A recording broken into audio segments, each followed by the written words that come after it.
રાજકોટ જિલ્લાના ઉપલેટા તાલુકાના ખાખી જાળિયા ગામે આહિર સમાજ ખાતે સ્વરાજાભાઈ રામભાઈ સુવા તથા સ્વકારાભાઈ રામભાઈ સુવાના સ્મરણાર્થે મહારક્તદાન કેમ્પ તથા રક્તતુલા કાર્યક્રમનું આયોજન કરવામાં આવ્યું હતું। આ કાર્યક્રમની મહાવીર બાપુ મહંત રોગનાથજી મંદિર ખાખી જાળિયા દ્વારા આદિ પ્રાગટ્ય કરી શરૂઆત કરવામાં આવી હતી, જેમાં ગુજરાત રાજ્યના કેબિનેટ મંત્રી મુળુભાઈ બેરા અને પોરબંદર જિલ્લાના સાંસદ રમેશભાઈ ધડુકનું રક્તતુલા કરવામાં આવ્યું હતું। ત્યારે આ કેમ્પ દરમિયાન અંદાજે 611 જેટલી રક્તની બોટલો એકત્રિત કરવામાં આવી હતી। આ કાર્યક્રમમાં ખાખી જાળિયા ગામ અને તાલુકાના આહિર સમાજના આગેવાનો કાર્યકર્તાઓ મોટી સંખ્યામાં ઉપસ્થિત રહ્યા હતા અને આ કેમ્પને સફળ બનાવ્યો હતો।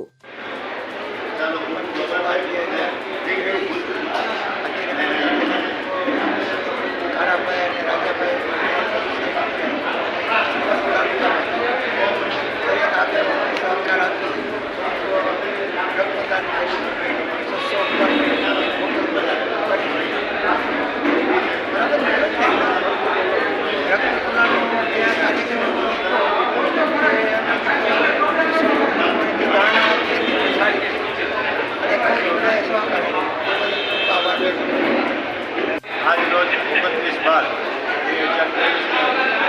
જે ખાખી જાળિયા મુકામે મહારક્તદાન કેમ્પ જેના વતી રાજાભાઈ રામભાઈ સુવા અને કારાભાઈ રામભાઈ સુવા જે અમારા બે મહાન વ્યક્તિઓ એની પાસે મહારક્તદાન કેમ્પ રાખ્યું, તેમાં ઉપલેટા તાલુકાના સમસ્ત પરિવાર કે સમસ્ત જ્ઞાતિ રક્તદાન આપી ઉપલેટા તાલુકાનો રક્તદાન રેકોર્ડ બોલો છે 600+ બ્લડ ડોનેશન એ પછી રાજાભાઈના પરિવાર અને અમારા કારાભાઈના પરિવાર એ પછી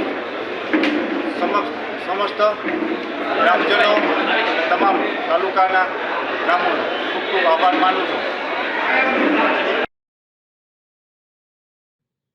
સરફરાઝ કોડી સાથે CN24 ન્યૂઝ ઉપલેટા। હવે જુઓ દેશ દુનિયાની તમામ ખબરો તમારી આંગળીના ટેરવે। ઉઠાવો મોબાઈલ અને ગૂગલ પ્લે સ્ટોર પરથી ડાઉનલોડ કરો અમારી CN24 ન્યૂઝ મોબાઈલ એપ।